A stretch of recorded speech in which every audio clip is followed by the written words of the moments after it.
Peace and love, and thank you all for tuning in, joining me on this episode about the evil eye. The evil eye is basically a concept of spiritual attack or protection that's basically prevalent through all countries and land masses across the entire world. And as we move into a more spiritual warfare like time that we're in, as far as like being in the particular age of existence we're in, as it being in the age of Aquarius, or being in what some people call the end times or the times of new beginning, depending on how you look at it. It's going to be important to watch out for different attacks that can be sent our way, and knowing how to deal with those attacks, because we have to go beyond just knowing. We have to know how to respond to things that come our way. So we're going to get started on that. Once again, thank you all for tuning in. Peace and love. And we're going to talk about the evil eye today. So the evil eye is a worldwide phenomenon present in every culture. What is the evil eye? What is its origins? And how to ward off, cure, and protect yourself from the evil eye is what we will be talking about today. So the reason that I'm making this video is my own personal story.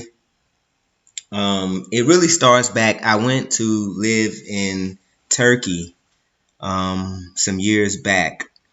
And while I was there, I originally went over there because I was led to spiritually. And my wife, she can attest to that. She can verify that I was studying the blood moons, and the spirit told me that I needed to be at a certain point in time whenever these blood moons was going to happen. And I was just, kind of playing around, but not really. That's how the spirit works sometimes. And I told my wife, hey, I'm going to go work overseas. Now, I had not ever been outside of the country of the United States before at that particular time.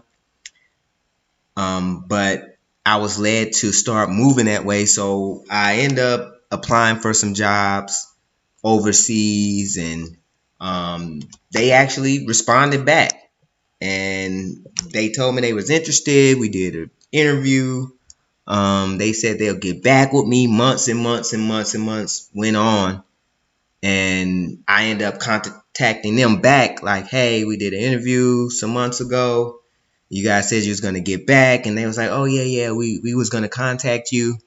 We want to give you the job. So I ended up getting the job to work overseas, and was a very exciting time for me. But while I was there in Turkey, and what you know anything about Turkey, they have a blend of different cultural influences that represents who they are today, but they also have a lot of ancient history in the lands of Turkey. It's mostly mountainous. It's even supposed to be where Noah's Ark landed. And if you go there and look at the landscape and stand on the top of some of those mountains, you would see why. Because Noah's Ark supposedly landed on a hill, on a mountain, and the whole world was still covered in water. And that's whether you even believe that narrative. But I think it's still, whether you believe it or not, it's some things to learn and some insight to gain spiritually.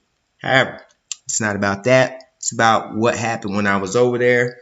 I was looking for a piece of jewelry, because a lot of people go there to buy the jewelry, the gold and things supposed to be a little bit more cheap and better crafted. And one of the things I got was a necklace that I wear every single day. I really don't even take it off. And it was called the Hand of Hashem, the Hand of Fatima, different names across the world. But it's also a hand that protects against negative energy directed at you. So I wear this around with me, and whenever I normally keep it tucked, but if I'm feeling something in the air or in my environment, I'm feeling the vibration, I'll untuck it, put it out where people can see it, so whoever is sending that energy, it deflects and go back to them. And so one day I was in Whole Foods doing some shopping, and I had it out. And there was this lady who I assume was from West Africa. And she was looking at me pretty hard. I seen her initially in the produce section, and I just, I'm scanning the area. I look up, I see her looking at me. She was talking on the phone. She's looking at me pretty hard. I ain't paid no mind to it. I looked away. I looked back at her. She was, a little bit later, she was still looking at me. And then, I keep doing my shopping, and then we end up coming down the same aisle together. And as we, coming down the aisle, she was like in the way. I just, helped my buggy and then move out, just, waited until she, walked on through. But as she was coming, she was looking at me like so hard with the side eye. And I was like, hi, I spoke to her, and she didn't speak back. And I said out loud, why do people look at you so hard and don't speak? I said that out loud. And, I really didn't think nothing of it at the time.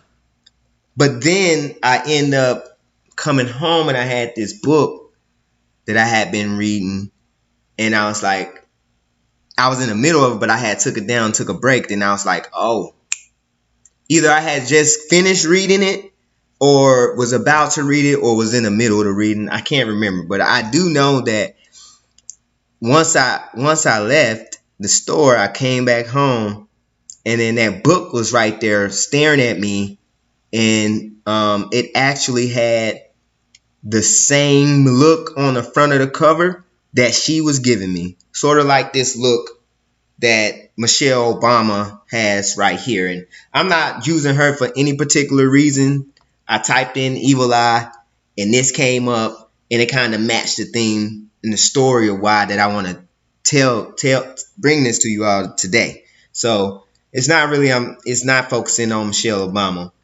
But the book was called The Evil Eye, and it's by an unknown author, and it was published by Astral Books.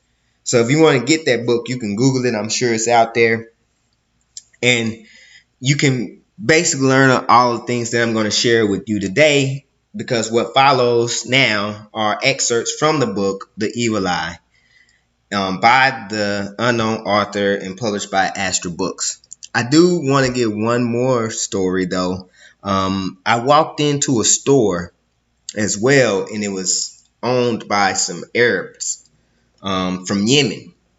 And I walked in there, was a new guy in there, and he was looking, and I'm not oblivious, because I'm not always walking around like, yeah, I got the hand of Hashem, the hand of Fatima on my chest, ward off that. It kind of like just do its job. It looks nice. It's a piece of jewelry, but it's mainly as a spiritual protection for me. But I'm alerted when I start seeing people do certain things and I respond. So I go into the store, and the guy behind the register is from Yemen, and the evil eye and the hand of Hashem, those are prevalent in their cultures. And he kind of said, hey, but he put up his hand in a certain way. And I was like, he don't, why is he saying hey with his hand like that? Then, I did go back and do some research, and that's one of the ways you protect against the evil eye. All right. Not saying that he was feeling them for me. We went on to have conversations later down the line. And we talked about some spiritual things and things like that. But it is prevalent in there. When they see that, that's kind of one of the gestures that they do. So, continuing, let's get into it. You got to protect yourself. I was in the store, random lady giving me the evil eye. And then you got to start understanding what does the evil eye represent, and we're going to get into that. So, what is the evil eye? A look. The evil eye is a look that is believed by many cultures to be able to cause injury or bad luck for the person at whom it is directed for reasons of envy or dislike. And some people, they can dislike you for no reason. You ever walked into a place and some people just giving you that vibe that they don't like you for some reason. Okay, and say, what is the evil eye? It has been said to cause diarrhea, constant crying, dehydration, and dryness, and in some cases, death, among other things. Okay, the evil eye is also known as mal de ojo, and I know a little bit of Spanish. I know mal is bad, de is of, and ojo is eye, so it's like the bad eye. Um, then it says the evil eye has various forms and belief concepts. Okay. It is seen as the belief that some people can bestow a curse on victims by the malevolent gaze of their magical eye. Okay. Continuing. Causes of the evil eye. The most common cause of the evil eye is envy, with the envious person casting the evil eye unintentionally.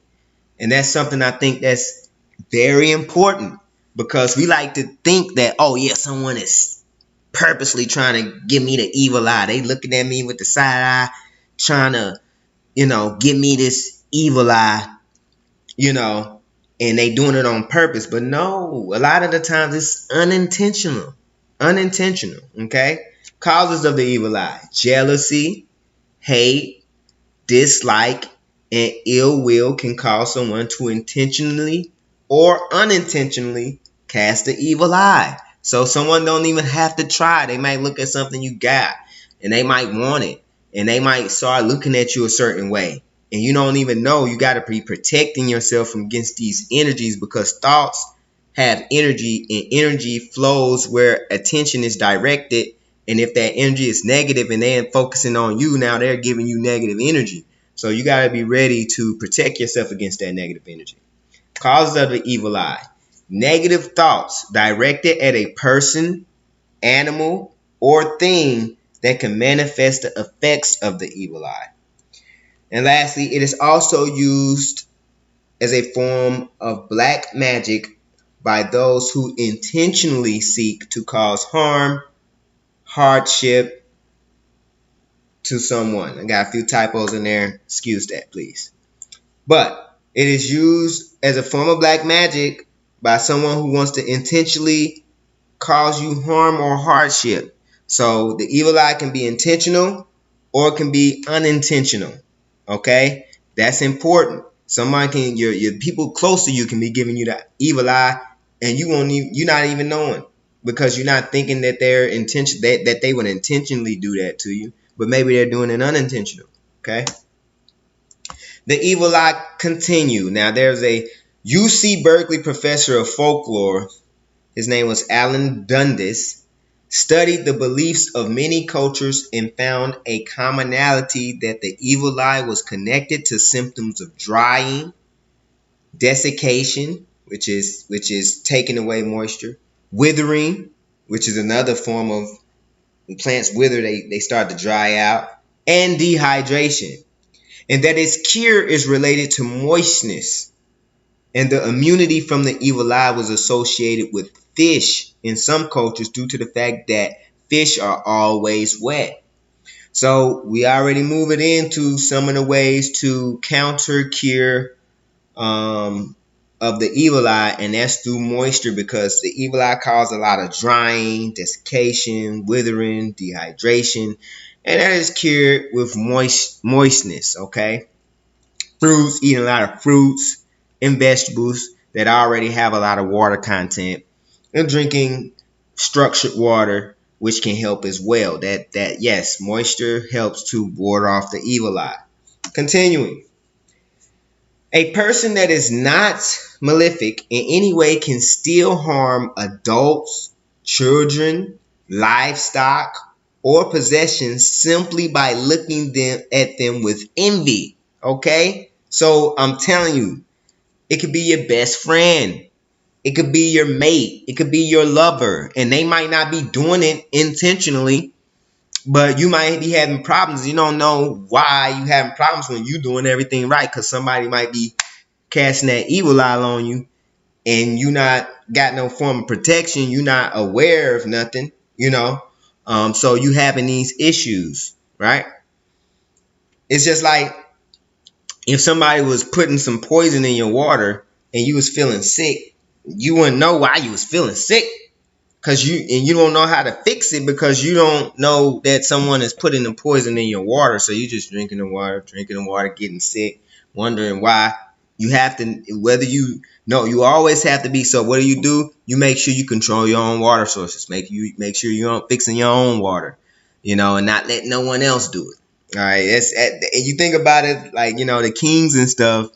In the movies, they always getting poisoned, because it's by some people who they didn't expect was gonna do it, and that's what I'm trying to get at here. The unintentional act can harm adults, children, livestock, and possessions by simply there's people looking at those things with evil eye and with envy. Okay. The English word for the evil eye is overlooking, implying that the gaze has remained focused on the coveted object, person, or animal for too long. Okay? That's the old English word. It's overlooking. The old English word for evil eye is overlooking, basically staring at somebody for too long.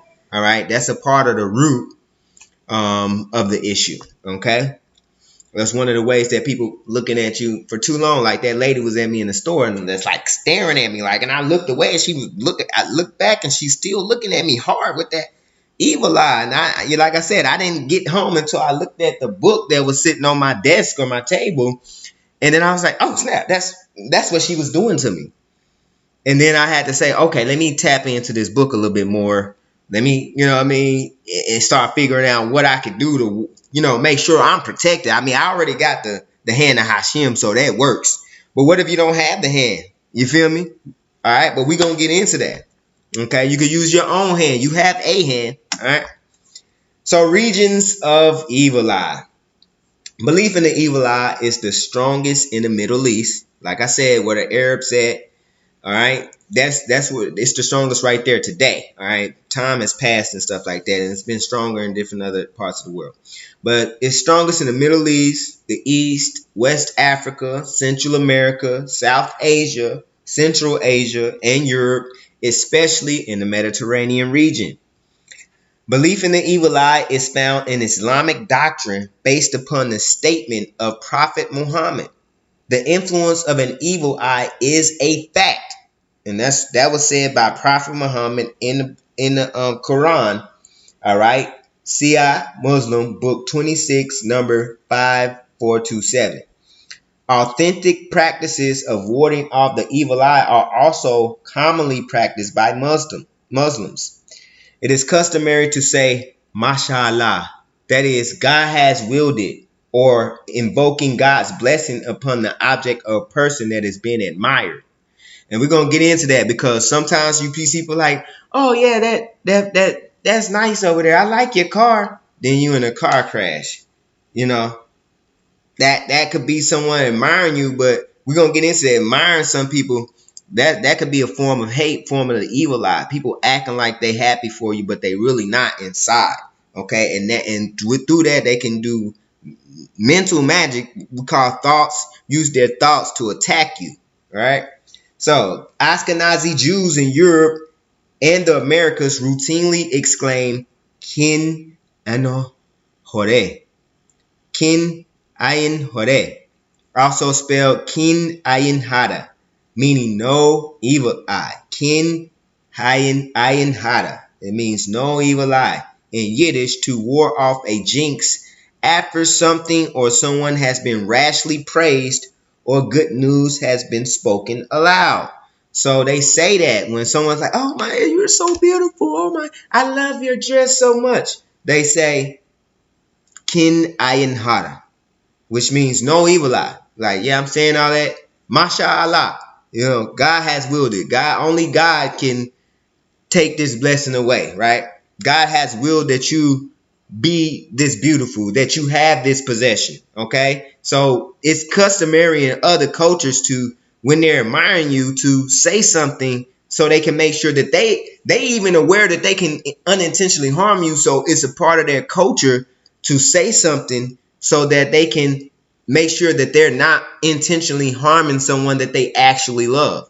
because jealousy and envy is a tricky little thing. It be there, but people don't want to admit it. I'm always been able to admit when I was jealous of someone, whether it was my friend or something. I'll say, you know what? In my mind, I got a little bit of jealousy because they got something that I want. But you know what? Give it up to God. They got this, and they deserve where I'm not like that today, but I was, and the reason why I'm not like that because I was able to admit that I had some envy for someone, and then I wished them well. You feel me? I wish them well. That I'm happy for them, and they give me something to look up to, a place to reach. Okay. So, even among those who don't literally believe in the evil eye, uses the phrase to give someone the evil eye to mean to glare at a person in anger or disgust. So we heard that in America before, where they say, "Yeah, she was giving me the evil eye." You know what I'm saying?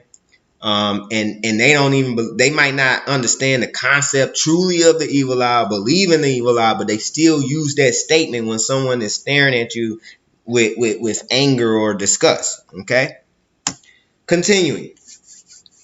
Evil eye in ancient Greece. There are speculations that claim Socrates possessed the evil eye and that his disciples and admirers were fascinated by Socrates' insistent glaring eyes. Okay, so it say there were speculations that claimed Socrates possessed the evil eye and that his disciples and admirers were fascinated by Socrates' insistently glaring eyes. Okay, his followers were called blepodaimonous, which translates into demon look, not because they were possessors of the evil eye or transmitters of the evil eye, but because they were suspected of being under the hypnotic and dangerous spell of Socrates. That's just something that's out in history and something to think about. Now this brings me the evil eye. This is ancient Greece, ancient Rome. They kind of come from each other. Okay, Rome took a lot of things from Greece. Greece took a lot of things from ancient Egypt. All right, and so in Rome, you know, we getting back on here where it says that there were speculations that claimed Socrates possessed the evil eye and that his disciples and admirers were fascinated by Socrates. Were fascinated. Okay, now we fast forward. Evil eye in ancient Rome. Fascinate comes from the Latin word fascinare, which means to cast a spell. So really, being fascinated by something is mean that you could be under the spell of something. So we said his people were fascinated, so they was under some type of spell that he had. And being a person of his renown and knowledge, it very well could be the case that he had a lot of secret knowledge and things when he was able to do certain things like that. Okay. And I say in ancient Rome, people believed that phallic charms and ornaments offered proof against the evil eye, which means offers protection. Such as such a charm was called fascinum in Latin, from the verb fascinare, the origin of the English word fascinate, to cast a spell, such as that of the evil eye. Okay? A very important function of spoken verse in ancient times was protection against the evil eye. And even in the present age, there are countless jingles recited to prevent bad luck under certain circumstances. This originated as devices for appeasing the jealousy of the spirits which hold sway over the destinies of mortals. The Evil Eye in Judaism. A well-known Rabbi Eliezer, says the evil eye is worse than a bad friend, a bad neighbor, or an evil heart. Judaism believes that a good eye designates an attitude of goodwill and kindness towards others. A man with an evil eye will not only feel no joy, but experience distress when others um, prosper and will rejoice when others suffer. Okay, so missing a little S right there for prosper, but it say a man with an evil eye will not only feel no joy, but experience distress when others prosper and will rejoice when others suffer. Man, that's crazy. You know, it's people out there like that. in these psychic thoughts, because I might need to go into these thoughts and the energy that they have and how your mind affects matter and how your own thoughts affect your own health. It's a scientific fact. Your own thoughts affect your own health, and people with enough energy to let their thoughts move out into something else can affect your body, which is made of matter. Okay, so thoughts create reality. And if you're not protected or you don't have a strong enough auric field to shield yourself against these negative energies coming towards your way, then you might fall victim. Okay. Many Jews avoid talking about valuable items they own, good luck that has come to them, and in particular, their children. If any of these are mentioned, the speaker and or listener will say, Bli ayin hada, or Kanayan Hada, meaning without the evil eye. Bli ayin hada. And listen, you can say these things. Bli ayin hada, no evil eye. Like, and those should help, because words have power. In the beginning was the word. In every culture you go through, in the beginning was some sound. That's how sound actually is the source of all creation. It's the source of all light. It's the source of everything. Okay, so sound, whether you can hear it or not with your ears, because humans can only hear a certain frequency, and we can only see a certain frequency of light. But sound, so saying these words are powerful, okay, and they can help to protect you. Keep going forward. The evil eye in India. In India, the evil eye is called Drishti Dosham, literally sight curse, or Nazar, a Hindi ritual of the holy flame on a plate is performed, in which the plate is moved in a circular motion around the person's face so as to absorb the evil effects. Okay, so you could do the holy flame ritual. You don't have to be a Hindu. Okay, a Hindi ritual using a holy flame, and then you add that with some words of power and circle it around your face to absorb all that negative energy that somebody might have gave you. And we know, especially if you ever been in a room with someone and then you come out of there feeling all stressed out and tired and all bothered and tense and stuff like that. Normally if you stress, you probably dehydrated. That's what I know. The stress is accompanies dehydration. It normally does. So if you're around these people, then you need to be able to go and do something that can help you heal, protect yourself, and get those evil energies off from around you. Okay. Toddlers and young children are traditionally regarded as perfect and are likely to attract the evil eye. Often mothers apply a spot of coal on their children's cheek or on their forehead to make the child imperfect and ward off the evil eye. Okay, the evil eye in Islam. It is tradition. We already talked about what the Prophet said in a book and some of the things that they do, but continuing, it is tradition among many Muslims that if a compliment is to be made, you are always supposed to say, Mashallah, God, what God wills, okay, to ward off the evil eye, and also it is as God has willed. It is a testimony from someone that she believes that either good or bad will only happen if God wants it to. That's what mashallah means. So you giving somebody some compliments, mashallah, say it in your head. You ain't got, look, just make sure that you not the source of the evil eye as well. This ain't always about being about someone else. Make sure you're not the source of the evil eye, because what goes around comes around. And you don't want that karma coming back on you. Okay, because you can be unintentionally, once again, I'm not saying you're a bad person. People can be unintentionally giving other people the evil eye. This evil eye is prevalent in all cultures around the entire globe. So it's probably best we take it serious. The evil eye in Turkey. In Turkey, evil eye jewelry and other such trinkets are particularly common.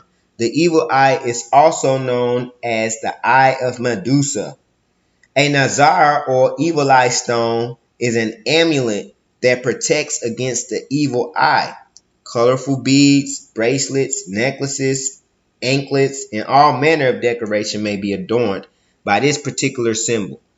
Okay, and so you see the evil eye symbol, that blue symbol right there that looks like the evil eye. You even see it on a turtle right there. I mean, it looks like an eye. Okay, and basically what that does is ward off the evil eye. Okay, um, and it keep you protected. So you can get you a bracelet, you can get you, you know what I'm saying, an anklet, all that's necklaces, you know what I'm saying, whatever, or a shirt with it on it, and just wear it, you know, so you can make sure that you protect, especially if you're around a lot of people, especially if you're around strangers, especially if you're around some people that you think wants to harm you, let alone if you're around people who you may not think wants to harm you. Just remember that the evil eye can be intentional or unintentional. Okay. Evil Eye, Iran, and neighboring regions. Um, in Iran, Iraq, Tajikistan, and Afghanistan, the seeds of Aspand, Paganum harmala, also called Espan, Eshpan, and Harmal, are burned on charcoal where they explode with little popping noises, releasing a fragrant smoke that is wafted around the head of those afflicted by or exposed to the gaze of strangers. As this is done, an ancient Zoroastrian prayer is recited against the blind man. This prayer is said by Muslims as well as by Zoroastrians in the region where Aspan is utilized against the evil eye. And to be honest, I use that. Okay, so this Aspan, what they call Aspan, is also called Syrian rue. It's really a plant that has been put into these little seed poppings that they take out the seed poppings, and the seeds can actually be used to create a altered state of mind. People in the Middle East, the Muslims and the Zoroastrians, they actually eat and take the Syrian rue, which it has a rather not so pleasant taste. It's not nasty. It's strong. It's almost like a super duper strong coffee and chocolate taste mixed together, and it is not pleasant. But they eat it, and I know because I have some, and I had it before I even found out this information. I already had them because I was using them to get in contact with the spirit. The spirit. Now the spirit of God, the Most High, to have a spiritual and have your mind awakened. Okay. And that's a whole nother story. But I happen to have some of those, a lot of it actually.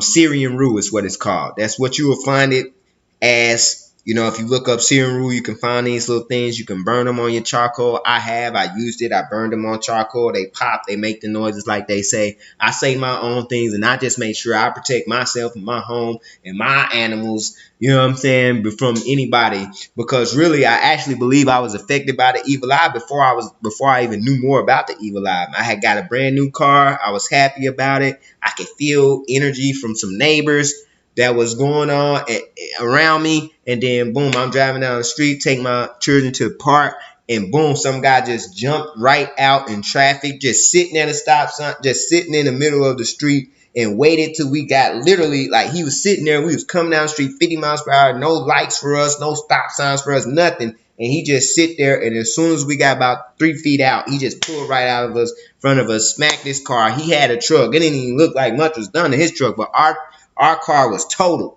Kia Sorrento. And once I started learning about the evil eye, I chalked that up as being a damage that could have happened by the evil eye, because normally I protect my vehicles. When I get a new vehicle, I do some mantras, I do some chants, I might put a crystal in there. And the car vehicle that we had before, we never had no car wrecks or no problems in it. We had that thing for 10 years plus.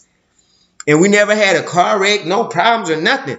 But I got this car, I ain't do no protection, I ain't say no more, and it was able to be affected by what I believe was maybe some people, just a little bit jealous that, I live the lifestyle that I live, and I'm able to get the things that I'm getting. Now, of course, we replaced it, but I'm just saying, you have to be careful. You never know where that energy is coming from. And if you're not protecting yourself, then you can become big. Continuing. Evil Eye in Tibet and the Himalayan regions. In Tibet and surrounding areas, dizzy beads are valued as protection against the evil eye.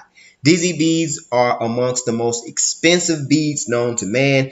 And I can verify that because I was reading that book, and while I was reading that book, I went and looked out some dizzy beads. I seen dizzy beads for $9,000. So yeah, they expensive. Dizzy stones may have made their first appearance between 2000 BC to 1000 BC in ancient Tibet. A few 100,000 were supposedly brought back by Tibetan soldiers from Bactria or ancient Tajikistan during a raid or later occupation. Fear of the evil eye was taken very seriously by these people. Very seriously, okay? Way back in 2000 BC, it was taken very seriously among all the cultures, okay? Dizzy were crafted by an unknown people using agate as the base stone and then decorated with lines and circles using unique ancient methods like darkening with plant sugars and heating as well as bleaching. Two or three types of dizzies exist. Those with etched lines and eye and those in an eye and those with eyes formed naturally by the agate banding. So you got some of these agates that naturally form the eye. Those are going to be the most expensive dizzy beads. I don't own any dizzy beads, but they pretty expensive out there. But hey, if you got money like that, you can go ahead and get you some dizzy beads. All right. Evil eye in Latin America. In parts of South America, the act of ogier, which could be translated as to give someone the evil eye, is an involuntary act. It's involuntary. Do y'all see involuntary? Okay, now that's what I'm trying to. That's the most important thing to me, because somebody could be giving it to you and they don't even know. That's dangerous. Someone may ogier babies, animals, and inanimate objects just by staring and wanting. All right. This may produce illness, discomfort, or possibly death on babies or animals, and failures on inanimate objects like cars and houses. Okay. And that's what I was like, wow, how come this car then? And before we even read the book, I mean, this is like years later when I read on the evil eye. All right. But it was like 2 years later, okay, before I got the book on the evil eye. But even then, I'm like, man, I told my wife, I was like, yeah, we ain't do no protection on this car. We didn't do what we supposed to do, you know. I think that's why it happened. And then after reading it, look, I think so, okay. It's a common belief that since this is an involuntary act made by people, the proper protection is by attaching a red ribbon to the animal, baby, or object in order to attract the gaze to the ribbon rather than to the object intended to be protected. Okay, so it's like, you know, what's the word? Basically throwing them off. Distraction. It's a distraction. They want to look at you. They can't help but that red ribbon is out there. Red stuff stand out. All right. So, evil eye in Brazil. The evil eye is called Ojo Gordo, the fat eye in Brazil. And back on that, red, I'm just thinking about that. In the Matrix, red is so distracting. I'm thinking about the Matrix and when they loaded up that program with the lady in red. And they always talk about the person in red. I mean, the lady in red and all these esoteric and occult type shows where they trying to convey a message about some other things that's going on in the world. Neo was in the Matrix and he was walking through, then lady in red came and he got distracted and he looked over there and then he was like, yeah, you see that lady? You looking at her? Now look back. And boom, it was a gun in his face. So that just goes to show how much red is a distraction, and you can actually use that, and someone will use that against you. You can actually use that against them. That's the concept behind this, okay? So the evil eye in Brazil. The evil eye is called Ojo Gordo, the fat eye in Brazil. It is said that when a person compliments something, it said when a person compliments something or someone else, the owner should be cautious about who the other person is. That means if the compliment is sincere, there is no harm done. And if it's not, then the other person intends that thing to be either theirs or gone. So basically, you need to pay attention to who giving you compliments. Because if that compliment is sincere, then you might not be no harm. But if it's not, it means that something want what you got. They want it to be gone. Okay, and that's when you need to start doing the protection. For example, Here we go, an example. Aaron goes to Barney's house and remarks that the flower vase on the table is beautiful. 2 days later, Barney's flowers are dead. That would be due to the evil eye, the Ojo Gordo. Aaron gave it because he wanted to have it or destroy it. That's just an example, okay? Someone come, they compliment your necklace, and next thing your necklace break. I'm telling you, man, it's time to protect. It's time to protect. And whoever watching this, that means that you either looking for some protection or you need some protection. Period. Because that's how the universe works. You only interact and come into contact with things which are going to serve you some purpose in your life, and that's what this is. I'm trying to help others as well as help myself. Okay, the evil eye in Papua New Guinea and Irian Jaya. In Papua New Guinea, the evil eye is not called the evil eye, but it's referred to as sorcery. A shaman or medicine man is consulted if someone died to find out if the cause of death was sorcery, the evil eye. If sorcery has been the cause of death or disease, the person responsible may be killed in the pre-Christian era. They were sometimes killed and ritually eaten. Okay? So that's just a little bit about Papua New Guinea. Now, a lot of different esoteric and older stuff come out of Papua New Guinea. That's from West Africa. And that lady looked like a West African only because I used to get my hair done by West Africans before I decided that they put too much product in my hair and I had to change it up. But I remember to talk to this lady from Papua New Guinea, and yeah, it was just an interesting conversation. And they kind of got these particular characteristics. Now, I'm not trying to paint the people from Papua New Guinea as bad people. I'm not. But they are in touch with certain things, and they are capable of casting the evil eye, just like they was capable of casting the evil eye on each other. And they, with people in their same community, they capable of casting it on someone else in America if they see them walk down the street and something in their spirit just whatever. I don't know why the lady was looking at me like that. I have no idea. Maybe it was the hand. I don't know. But she was looking at me, and I got home and I worked on curing myself and protecting myself. Even though I had the hand on, I still wanted to go a little bit further. I like to go a little bit further in everything I'm doing, whether it's research, whether it's meditation. We can move up from 108 mantras to 1,000 mantras now. That's what we do, 1,000 mantras now. All right. So continuing. Evil Eye in Egypt. Horus is a falcon-headed god in Egypt. Okay, in Egypt culture and Kemetic culture. I know it's Kemet.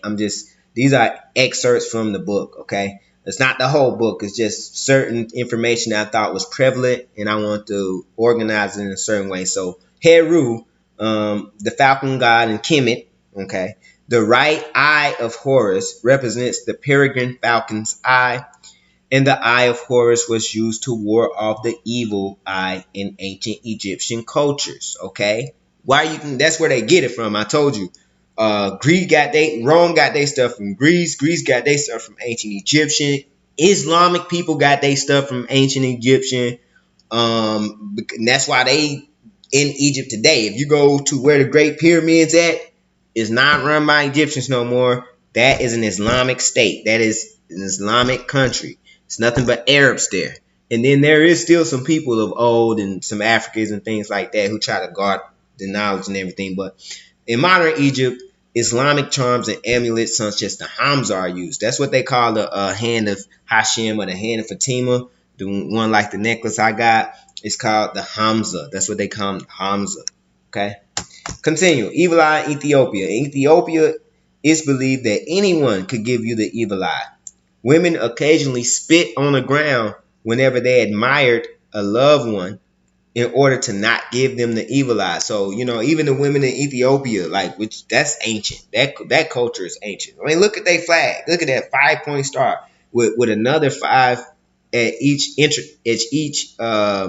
crevice within the star. Which that's nothing but power, magic, ancient spiritual ideals and concepts. Okay. But even them, they were smart enough to spit on the ground as a way to ward off them giving someone that they love the evil eye. They wanted to make sure that they wasn't giving their loved ones the evil eye, because it can happen all the time. People is giving you the evil eye. They jealous of you. They envy of you. It could be your mate. It could be your child. It could be your best friend. Whoever it is, you have to make sure you protecting yourself from the evil eye. Keep going. Some names of the evil eye, names in various languages. Bad eye, evil eye, the eye in Greek to matiasma, or mati, someone refers to the act of casting the evil eye. Mati is the Greek word for eye. Hebrew, you got ayin hada, okay? Ayin hada no hada, okay? That's what you say in Hebrew if you want to ward off the evil eye. Ayin hada no hada, okay? Persian, they call it the salty eye. Salty, look, people, we use that in America. She's salty. He's salty. Now somebody mad at something you do, and they looking at you a certain way, and you look at that look that they giving, and you be like, oh, they salty. They ain't even gotta say nothing. They could just be looking. You know they salty. It's that look that they got. In Spanish, they call it mal de ojo. Arabic, ayn al-hasad. In Italian, molicchio. In Russian, seglas. In Sanskrit, drishti dosha. In Turkish, kimgos. Okay, those are the different ways that they say the evil eye in various languages. Okay, we're coming to a close. Want to some ways to ward off and protect against the evil eye. I found this one particularly interesting. I just put 3 of the symbols up here. If you got the book, it's a million ways to protect against the evil eye in the book. It is, but I put the ones that's the most easiest to do, the most easiest to understand. Okay, so hand gestures are one of the simplest ways to ward off and protect against the evil eye. Below are a few hand gestures that work to protect against the evil eye. You can research them to learn more. So you got the mano fica, which is the big hand. Now, this protects off the evil eye. It's easy to do this. If you're a talker and you're a speaker and you're giving, lectures in front of a lot of people and things like that, then you could do these gestures like inadvertently on the slide, and people might not know what you're doing if you just do it. And now the people who know, they gonna know, but most of the people who probably the person who unintentionally giving you the evil eye or who hating on you, they ain't gonna know. So this called the fica hand, the mano fica, the big hand, and it's been used across many cultures to protect and ward off the evil eye. But also note that this hand could be seen as an obscene gesture, like kind of sort like the middle finger in America, like F you, or it's a gesture to refer to the female genitalia. And so those you have to be just mindful depending on where you at when you using certain hand signals. Now, the mano cornuta, this one was interesting because we see people do this all the time, mainly celebrities. And then people say, oh yeah, they probably Illuminati and all this stuff, but I don't know that. All I know is what was the source of using this particular figure. If you look it up, it's called Mano Cornuta, which is the horned hand, okay? And people say this the rock hand and all that. But think about it. I was thinking like a lot of people use this, and if they're on TV, it probably would make sense to use this and use it and put it out there so people can see it to protect themselves, because they online and they on TV and it's hundreds of millions of eyes watching them. And you got people that be coming out in the comments saying all type of hate. And so really, I mean, if I was to be honest, if I was out there on the TV in front of millions of people, I'd probably be using the same symbols. The same symbols. I mean, just think about it. I use the mudra, which is a symbol, a position where you take your pointer finger, your first digit, and you put that on your thumb, and that's a meditation posture. But you go and do that Om mantra, the breathing mantra for breath, and you go do that mudra, a mantra is things you say, a mudra is things you do. If you go do that mudra in the wrong neighborhood, you might get shot. I mean, that's just 100% fact.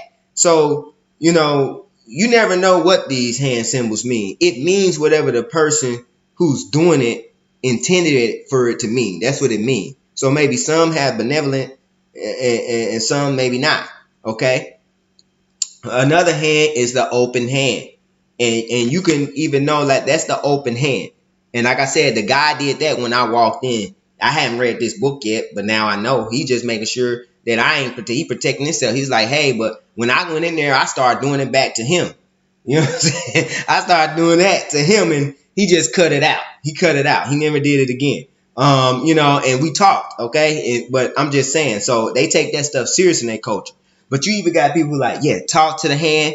When you tired of somebody and you want to ward somebody off, you want to disregard somebody, you want to put them back in their place, talk to the hand. You just put your hand up and say, hey, talk to the hand, But even still, this particular gesture just means stop. I mean, it means so many things in different cultures, but it's always saying stop, quit, back, give me my space, talk to the hand, that type of thing. So those are the primary ways I think people could start using to protect themselves. Even if you see somebody in public and they looking at you in a way that you don't feel, throw one of these signs up.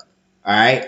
Throw one of these signs up. Monarch Canute, the horn hand, the fig hand, or the open hand. Throw one of them up. All right. So that's pretty much going to do it. Lastly, if you're using amulets and talismans, are the primary way to protect against the evil eye.